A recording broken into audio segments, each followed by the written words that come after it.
What's going on, YouTube? It's your boy, CamATL, and welcome back to another NBA High Five video with your boy. Drop a like down below, comment anything in the comment section. Subscribe to the channel if you haven't already. Thank you guys for joining me as always. As you can see, I got the green light optimizer up on deck. It was updated as of 9:02 Central today.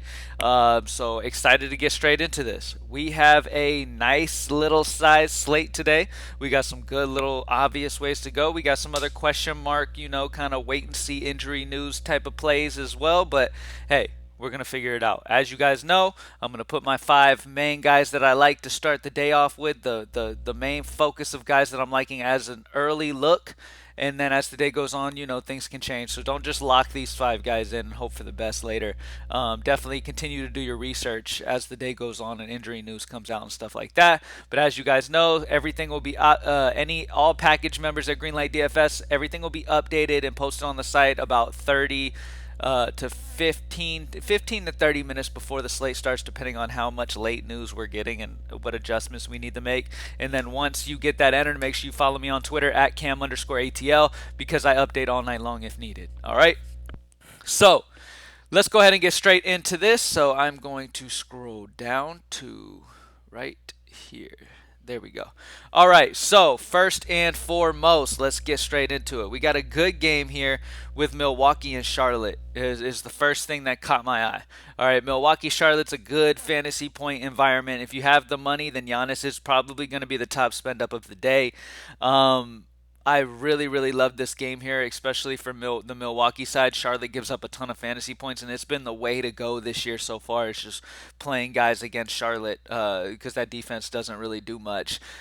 Instead of Giannis in the high five, I'm going to go with a cheaper option on that Milwaukee side that feels too cheap, and that's going to be Drew Holiday, in my opinion. Drew Holiday grades out really well for me. I have him at over 35, almost 36, at 6'9".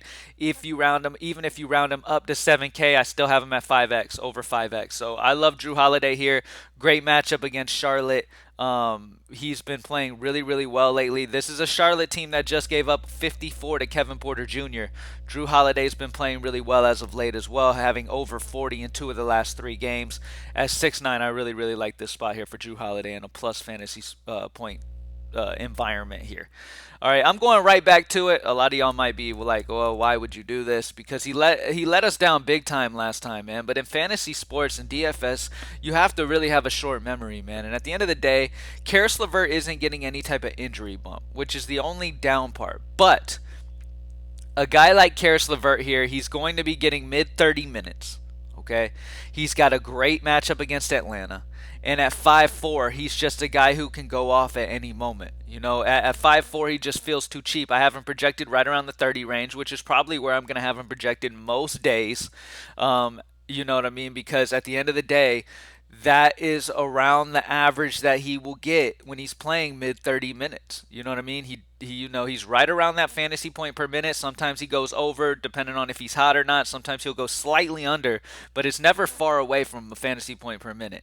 And if he's going to be playing mid 30 minutes, most of the time you got to expect around 28 to 30 at least. You know what I mean? Now there are days where guys, we can't go out there and play for him. You know what I mean? Like I couldn't go out there. I played Taylor Horton Tucker yesterday. You know what I mean? With LeBron off, Horton Tucker averages a fantasy point per minute. He was a solid play entering the starting lineup. Played 16 minutes, got in foul trouble. Those are the kind of things that you really can't, predict, and you also can't go out there and play for these guys and make them better. And if you could, they do even worse than they do. You know what I mean? Like I consider myself a solid basketball player. Like if I go to the YMCA, I can hang. Like I'm one of the better ones on the court because I've played basketball in my past. But if I step on an NBA floor, I probably won't score a point. You know what I'm saying? So, like, at the end of the day, it is what it is. But, yeah, at the end of the day, all you can do is put these guys in good spots to succeed and then cross your fingers and hope they actually do succeed. Now, the best part about NBA is a lot of times when a guy is in a plus situation, in a good spot in general, he will succeed for you. There are going to be times where he doesn't, and you just got to take your L. But a lot of times they will. And Karis LeVert, on average throughout his career, normally will hit value at 5'4". All right. if Brogdon was out or Sabonis was out, it'd be even better. I know he's not getting an injury bump, and y'all know a lot of times I'll focus on that. So out of all my guys, if I have to change anybody, it'll be guys not getting injury bumps. But Karis LeVert in a plus matchup against Atlanta, starting mid 30 minutes, averages around fantasy point per minute normally. It feels like a solid spot for him here. And I know he let everybody down last game, but that's kind of a point to get it back on him for GPPs at least. Now this next decision is a close one. I'm gonna go Kevin Hoarder here. Bogdanovich is out. DeAndre Hunter's out for Atlanta. That's a lot of extra minutes for Hoarder. Hoarder's going to see a lot of minutes here in this one. He's going to be starting, getting a lot of minutes. Now, the down part here is he has been trash.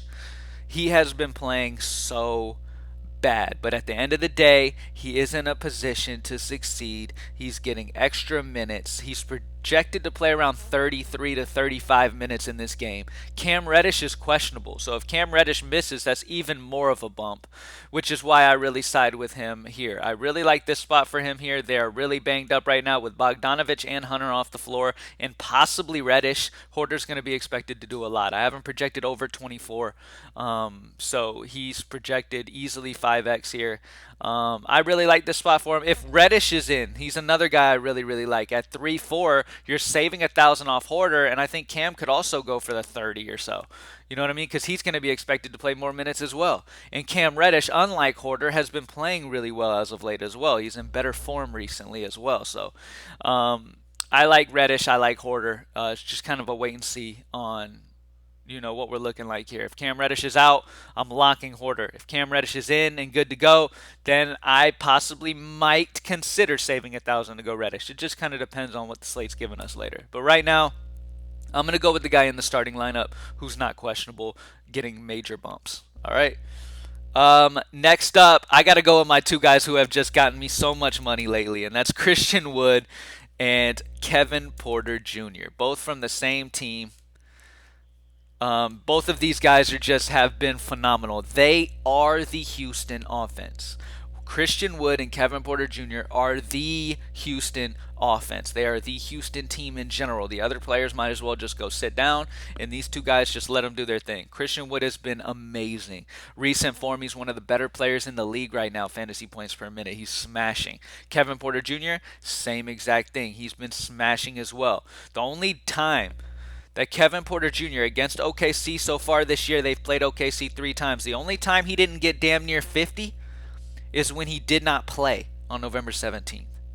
Outside of that, 47 and 49. All right. Now let's take a look at Christian Wood. Christian Wood, he has 60 or more fantasy points in 2 of the 3 games they faced them this year. He had one really weird outlier game where he got like 31. But the way Christian Wood's been playing lately, he's in great form. He's got 2 games over 60 already in the last couple games. Now he gets a matchup against a team he's already gotten 60 plus over twice this year. Christian Wood and Kevin Porter Jr. are 2 fantastic options. Both of these guys can score Giannis type numbers, Doncic type numbers. Like, both of these guys could match the top projected players on this slate. They could match Giannis. Christian Wood very well could match Jokic. You know what I mean? Like, these guys could match them. You know what I mean? So I really like the fact that you're getting Christian Wood as a super stud, still under 9K.